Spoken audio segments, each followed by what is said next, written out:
hayotlikni ato qilgan, til bilan so'zlashni o'rgatgan, nihoyatda shafqatlik va mehribon Allohning ismi bilan boshlayman. Miskinlarga yor yo'lak bo'ladigan va gunohkorlarni afu qiladigan Alloh taologa hamd va sanolar bo'lsin. Chumuli qushlardan tortib inson va jinlargacha bo'lgan barliq mavjudotlar uning buyrug'iga bo'ysunadi. U hammani ko'rib turg'uchi va butun maxluqotlarning yoshurun, oshkora sirlarini bilguchidir. U hammadan ulug', saltanati cheksiz va hech bir narsaga muhtoj emasdir. Alloh taolodan boshqa hech bir iloh yo'qdir. Muhammad alayhissalom uning oxirgi elchisidir.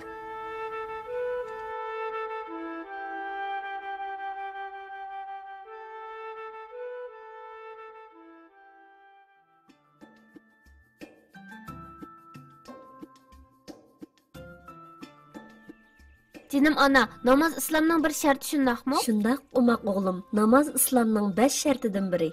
Canım ana, undaqda İslam'ның namazdan başqa şartlarını dep beriңə bəkmə bilvağım ba. Albatta bo'ladi suyumlik o'g'lim. Islomning shartlarini sen, do'stlaring va har bir musulmon bilishi kerak. Ularni o'rganish bəkmə asan şundaqmı canım ana? Shundaq o'g'lim. Dinimizni o'rganish nihoyatda qulay. Bek yaxshi bo'ldi. Men dinimizning shartlarini o'rganib olgandan keyin bilmaydigan do'stlarimga o'rgatishga tirishaman. Hatto bulbul va mushukni so'zlab beraman. Ammo bulardan avval o'zim cho'qim bilishim kerak-da. Undaqda ana chapsam bo'langa quliqim sizda. Islomning sharti 5 dir o'g'lim. İslamның şartı 5 mi? Shundaq o'g'lim. Islomning sharti 5. Undaqda birinchisidan boshlaylik ana. Bo'ladi o'g'lim. Avval islomning shartlarini deb o'tayli. Bir başdan so'zlab bering amsa. Bo'ladi o'g'lim. Avval o 5 shartni deb o'tayli. Bo'ladi ana. Birinchi shartdan boshlang amsa. Islomning 5 sharti bor dedik. Shundaqmi o'g'lim? Ha, ajinim ana. İslamның 5 sharti bor dedingiz. Islomning birinchi sharti kalima shahodat etish. Yani Allah'tan başqa hech bir ilohning yo'qligiga, Muhammad alayhissalomning uning elchisi ekanligiga ishonish. Bu shartni men biladiganman ana. Kalim shahodat aytishni dadam bilan ikkinlar o'rgatdinglar-ku. Ashhadu an la ilaha illalloh va ashhadu anna Muhammadan abduhu va rasuluhu. To'g'ri deyaldimmi jinim ana? Ha, o'g'lim, to'g'ri bo'ldi. Buning ma'nosini bilamsan o'g'lim? Bilaman ana. Guvohlik bermanki, Allah'tan başqa iloh yo'q. Muhammad alayhissalom Allah Taalaning bandisi va elchisi. Barakalloh aqlliq o'g'lim. Bir kishi bu kalima shahodatni tili bilan aytib, qalbi bilan tasdiqlamaguncha musulmon bo'la olmaydi. Chunki Alloh Taalaning borligi va birligiga, payg'ambar alayhissalomning uning elchisi ekanligiga ishonish iymonning va islomning sharti. Bir kishi mushundaq iymon aytib, chin qalbining qoyil bo'lmaguncha u iymon etgan bo'lmaydi. Islomning birinchi sharti Allohdan boshqa ilohning yo'qligiga, Muhammad alayhissalomning uning oxirgi elchisi ekanligiga ishonish. Men buningga ishonaman, hamda chin yurakdan ishonaman ana. Ashhadu an la ilaha illalloh va ashhadu anna Muhammadan abduhu va rasuluhu. Nima degan go'zal, nima degan ma'nolik? Ular İslamның 5 shartidan birinchisini bizga intayin yaxshi tushuntirib berdi. Do'stlar, buni biz mümkün olaylik-ku. İslamның 5 shartidan birinchisi kalim shahodat aytish. Kalim shahodat ashhadu an la ilaha illalloh va ashhadu anna Muhammadan abduhu va rasuluhu deyish. Onun ismi Allah. Osmon, zaminda oningdan boshqa ibodatga loyiq hech narsa yo'q. Şunun bilan bir vaqtda Məkkədə tug'ilgan Quraysh qabiləsinin Bani Hashim cəmiyyətindən bolğan Abdullahның oğlu Muhammed alayhissalam Allah Taalaning bandisi və axirgi elchisidir. Suyumlik bulbul, İslamның 5 shartidan birinchisi bo'lgan kalima shahodatni bak yaxshi o'rganibsan. Biz hozirla makonimizga ketaylik va boshqa do'stlarimiz bilan ko'rishib, ularning fikrlarini anglab baqaylik. Joyida gap qilding do'stim.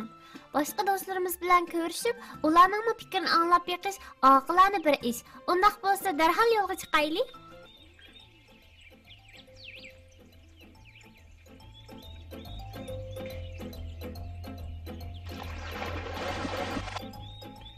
Hey can dostlar, biz geldik. Qizg'in qarshi olamiz, xush kelibsizlar. Sizlar ham shu gullarning xushidini purab, bu yerga keldinglar-ku deyman. Albatta güzel tabiat ve saf havada sayli qilish salomatlikka foydali. Suyimlik baqa, biz sayli qilish uchun emas, hammamiz uchun muhim bo'lgan islomning 5 shartidan birinchisi bo'lgan kalim shahodatni aytib berish uchun keldik. Bu haqda sening fikringni anglab baqaylik. Allah sizlardan razı bo'lsin do'stlar. Haqiqatan mening fikrimni anglamoqchi bo'lsanglar, hozirla aytay. Avval sizlarning islomning 5 shartini so'zlab bermoqchi bo'lganinglardan intayin xursand bo'ldim. Qarindoshlar, islomning 5 sharti insonlarga bo'libmi yosh o'smirlarga yaxshi tushuntirilishi kerak. Chunki Alloh taolaning borligi va birligiga ishonish, payg'ambar alayhisalomning uning elchisi ekanligiga ishonish iymonning ham islomning shartidir.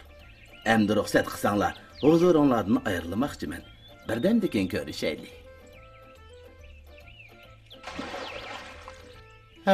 Pakayacıp aldırıp ketip kaldı. Bir obdan paranlaşıvatattık. Endi paranımızı kim bilen davamlaştıramız? Eğer halısanlar, ben bu vaxtki göz karışımını oturga koyup bakay. Çünkü bundak mühim temalar teximi yaxşı ve aniq tushuntirilishi kerak. Vaqtimsaq birodar, seni ko'rganimda intayin xursandman. Bu yerga kelayotganimda seni suning ichida ko'rmabdiman emasmi? Seni yo'q o'xshaydi deb ko'nglim behirim bo'lgan edi. Bu tema haqida sening bir qadar cho'nqur tushunchaga ekanligingni bilamiz. Qani sening fikringni anglab baqaylik. Timsah birodar, bulbul to'g'ri deydi. Bizga hozirla islomning birinchi shartini aytib bergina. Albatta bo'ladi do'stim Mushuk. Undaqda hammanglar gapimga quloq solinglar. Biz yashayotgan bu koinot ulug' yaratquchimizning borlig'ini isbotlaydigan sonsiz dalillar bilan to'lgan. Nagili qarasak, u cheksiz qudrat egisi bo'lgan Allohdan bir iz.